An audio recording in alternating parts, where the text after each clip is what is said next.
Zino, what is the first thing that comes to your mind when you think of how media covers the topic of immigration? The first thing that comes to my mind is, at the moment, not great, but as they say, there's always room for improvement. And I think there are people out there who are interested and passionate about telling good stories about migration and many other issues. So we just have to find those people, kind of get them to get their voices out there as well.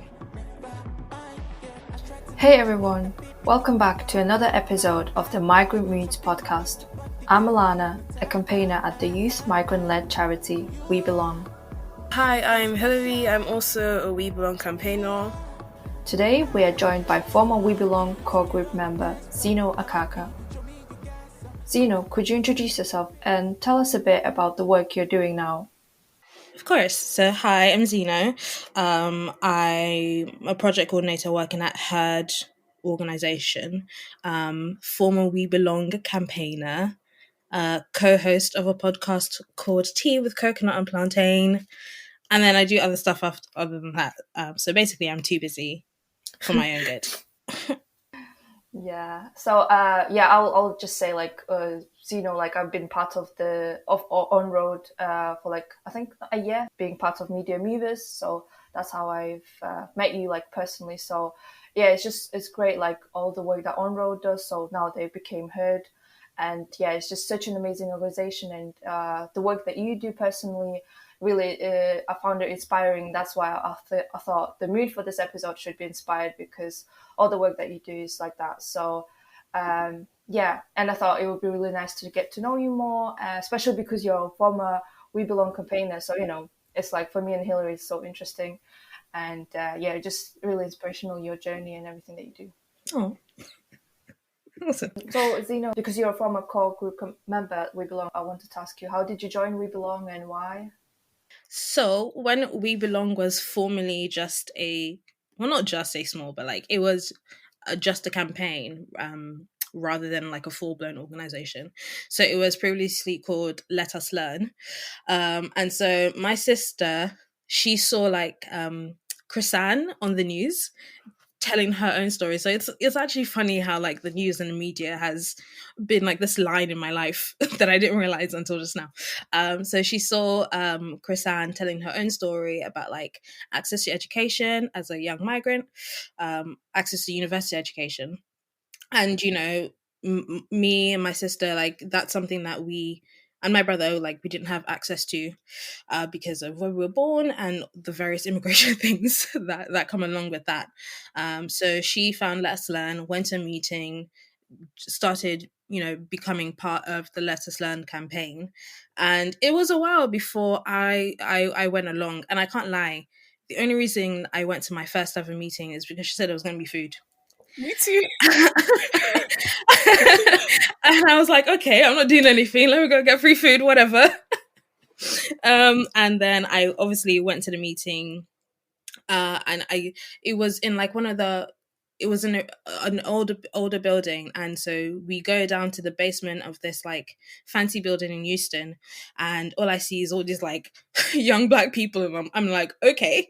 But we sit down, we chat, someone does their story of self, which is the bit that was really impactful for me, kind of hearing somebody else tell their own immigration story, and me suddenly realizing oh damn, this is actually serious.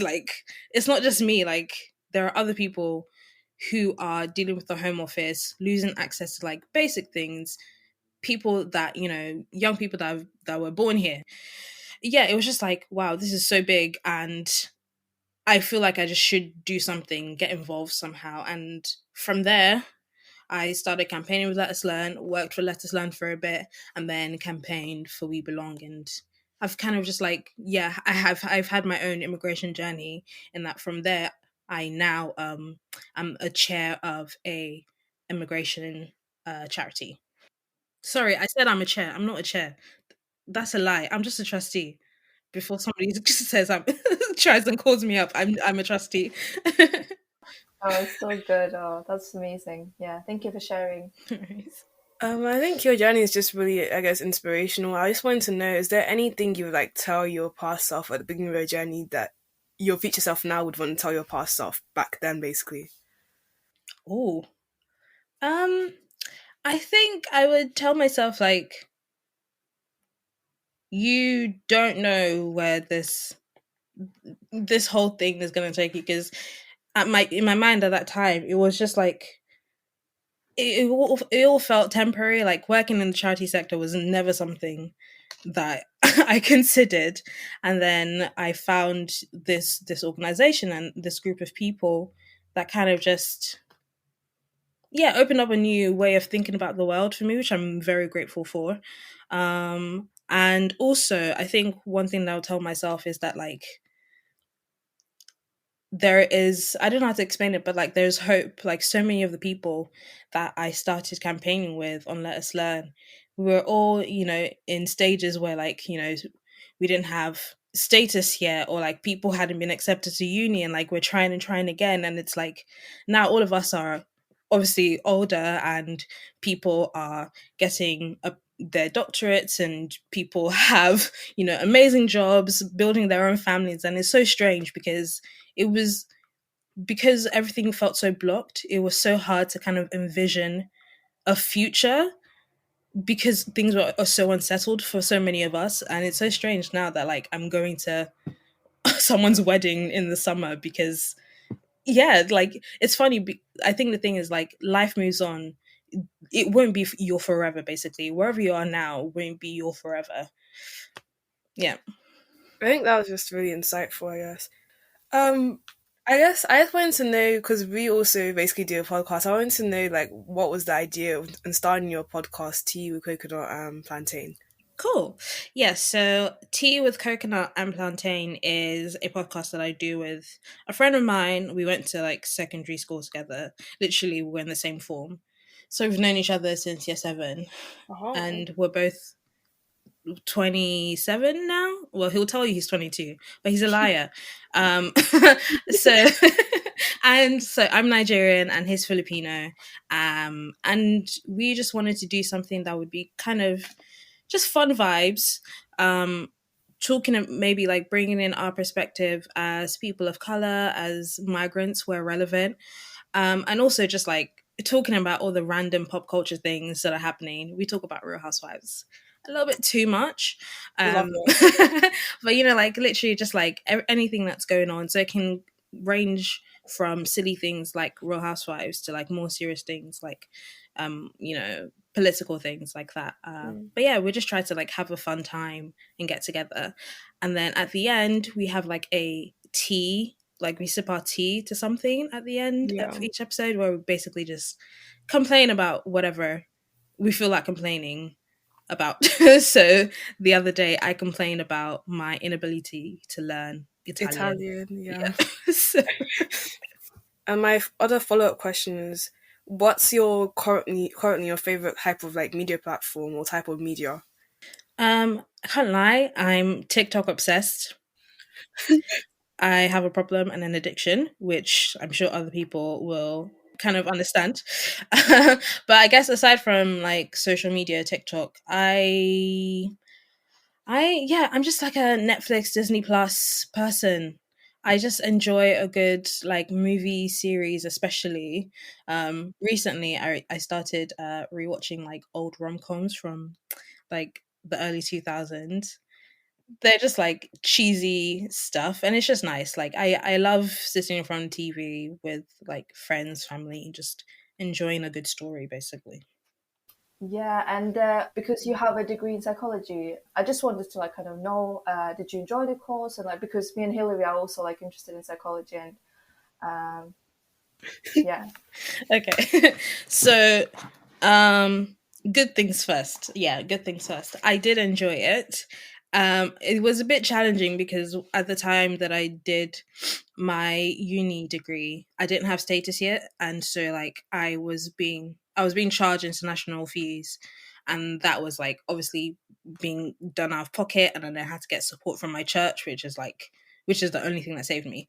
So like with all the things, all the like real life things that were happening, I I was glad of like somewhere to go, like learning something. My favorite year was probably my last year, because it was just like a little bit more different, and a little bit like challenging, because obviously that's when I did my dissertation and stuff.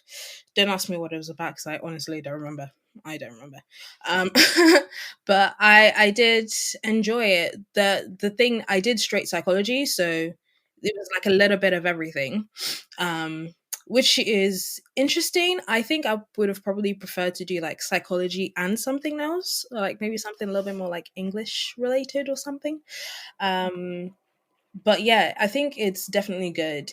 It's part of like me looking at the world and a little bit differently, thinking about like what other people might be kind of going through, and like, yeah, I definitely have approached the world differently since I've done my course, since I did my course and stuff. So I really, I'm grateful for it and enjoyed having that time. um but I can't lie, the psychology journey, like depending on how far you want to go, I went in with no information. It's not you just get the degree and get a job. There's layers and levels to it. It's a dedicated road. So someone that I work with, she's doing like psychology and like trained to become a therapist, like officially. And it's like a long journey, but at the end, like, it's so much work, but you learn so much, and you learn so much about yourself as well. And at the end of it, like, it's worth it. It's like kind of like becoming a doctor. Like, it's a long road, but when you get there, if it's what you want, it's definitely worth it. So Mm. yeah. Would you say, I guess this is for both of you actually, because you're on a psychology degree now, Milana, and Zino, I guess you've done one. Would you say the psychology degree is actually useful? I think every degree is probably useful in some regard, because it, like I said, you look at the world a little bit differently with a little bit, more knowledge and stuff. But I definitely say it's useful, maybe especially as someone that's from an African background. um I don't take people's mental health for granted whatsoever. Yeah. Even like children's development, like that was something that I learned that was like super interesting. Yeah, you just look at things with a different eye, and it's like, okay, there's just much more going on here than like we the average person might be thinking about, basically. Yeah. And I think for me, like, it's more about like the research. It gave me confidence. Like, if I want to find anything or learn, like, or yeah, learn something, or discover something, I can do the step. Like, I can actually take the steps of doing it. It just, yeah, it kind of gives me that techniques and the way of doing it now. So yeah, I think that's quite useful. Yeah, so Zeno, because you are working at Herd and it has recently changed its name, so like, what do you think about that? Yeah, so we used to formerly be called On Road Media. And like the name was fine, but like people would always get it wrong. Like people would always call us On the Road Media.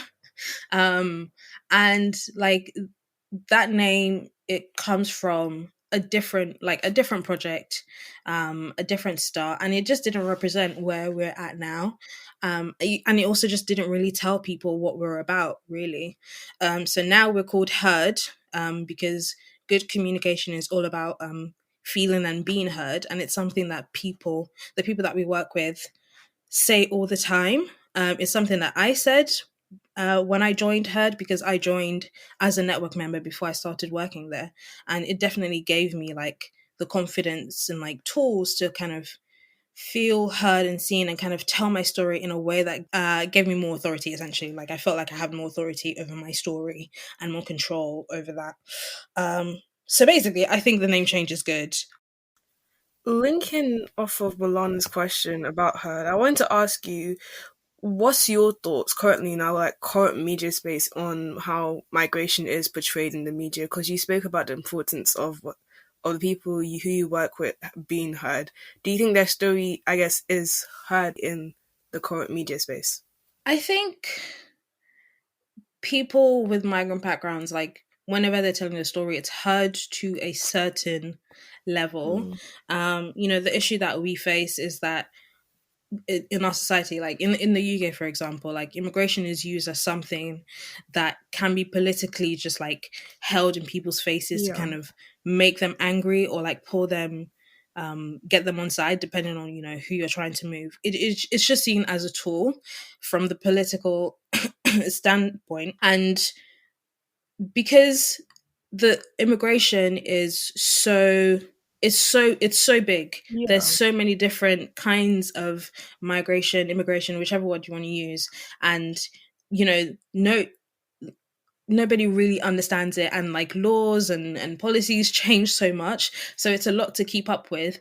And so the general public, like normal human beings, normal everyday people, aren't given opportunity to actually kind of learn and understand how it works. And so there's a lot of misinformation, Mm. that they are being fed. But there are like organizations like herd and IMEX and other people that are working hard to tell good stories around migration, tell stories, that are more positive, that are more accurate, that are more nuanced, that are more interesting, that isn't just about, boats, because immigration isn't just about boats. It's all that stuff is so sensationalized, when there is a reality about how the people living in the UK, there is a story that isn't being told about the people living here, let alone the people arriving here. So yeah. Would you also say, is there enough representation given to like each group currently in the media? Because I guess something some people would argue is that certain groups of migrants, for example, that the whole war happened in Ukraine, are getting a lot more media coverage than other migrant groups who are also from like war zones and stuff. So what are your thoughts on that? I think again it was something that, like, when it happened, it was easy for people to see what the issue was. It's like the perception is bad guy comes into good country, good people have to leave. And we have to, because as a society we do feel like, we have open arms, we want to help people where we can, which is true more often than not.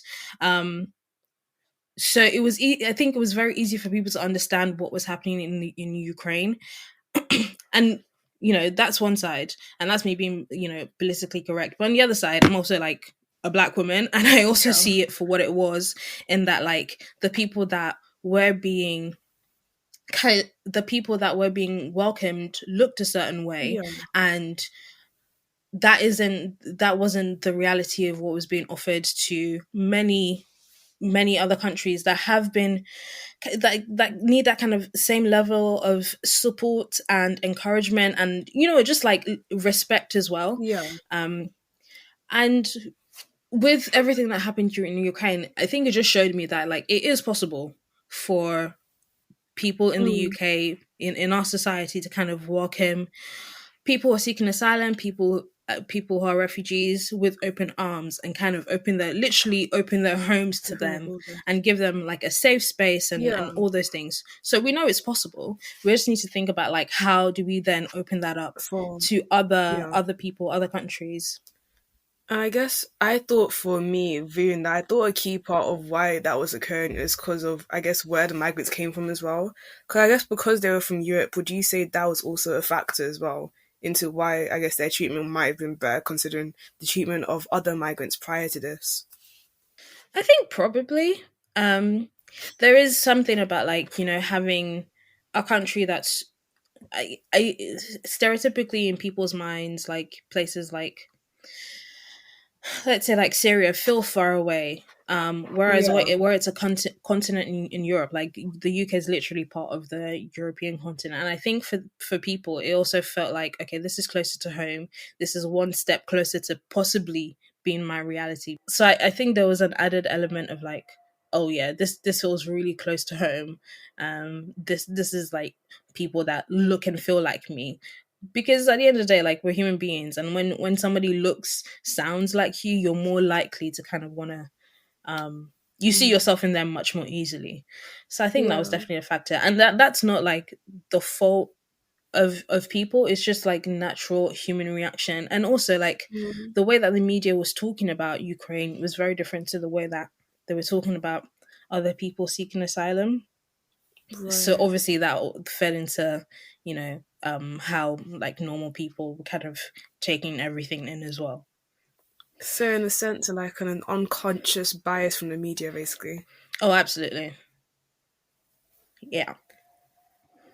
I guess following on from that one more time, I was also going to ask, because you spoke about migrant and how it is getting better. How do you think you can still like improve it and change, I guess? But the thing is, um, anybody who is seeking asylum, who has refugee status, who's any kind of migrant, isn't just a passport. Like they aren't just, their BRP card or whatever. They're like a full-fledged human being.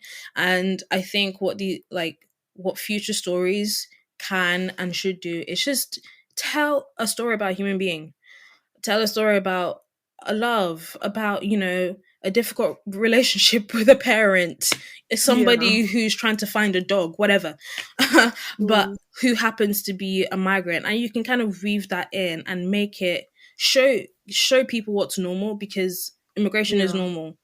Like people do it all Mm. the time. People are moving to Dubai for work. That's immigration. Like like it's a normal thing. Like most people are coming into the country in the same way that most people are from the UK are traveling to Australia. Like it's the same thing. Not to negate the fact that, like, there are people who are desperate for support and the family connections that they already have in the UK, which is what well the conversations in the news are about, that are usually Yeah. warped. But like the fact is, immigration is such a normal thing, and if we don't see it in like the media we consume, so like the soaps, literally the stuff that people watch every day, the BBC TV shows, the ITVs, Netflixes, the Amazons, whatever, then people will feel like it's abnormal, um and they won't be Mm. able to have, we just need to give people a simple understanding of what the reality is like. We won't ever be able to tell people everything, but if they Mm. have, a simpler understanding of like the difficulty of accessing support, the financial element of it, the complicated like system that we have here in the UK, they'll have a better understanding Yeah. that, people aren't just like coming here to scrounge off of a benefit system that actually has its own issues that we should be fixing as well for the people in Too. the UK. So Yeah. Yeah, absolutely.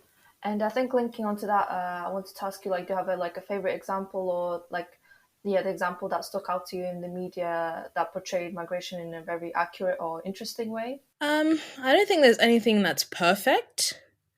But I do think that there was a show, but it's called Sitting in Limbo, and it's a story about someone from the Windrush generation, and it's his story of how he suddenly he basically gets, taken into a detention center and has to try and like find his way back through the law and all that kind of stuff, and basically working trying to get back the citizenship that he thought he had because of mistakes made by the Home Office. And I think basically that story is very interesting in that it was just like a story about a person and his family, and like having his like world taken away from him through no fault of his own, which is the story for so many people here in the UK.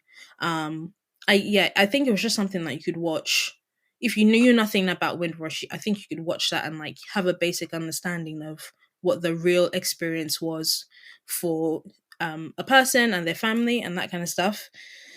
And I think it would be great if newer documentaries, TV shows, films, whatever, told stories about not just older generation, but like the young generation and like the realities of what they're facing as well. Basically, there's just like so many stories that haven't been told, um, and that haven't been told in an interesting way. So there's definitely something there for anybody that is kind of interested in doing that. Following off of Milana's question, has there been any representations which you just thought was a red flag? Like, no, this isn't it.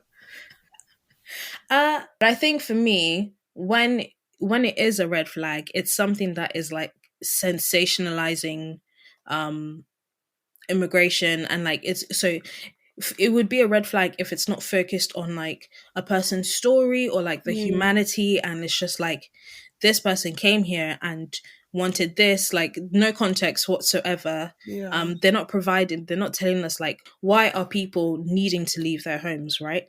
And why aren't they getting the support that they need?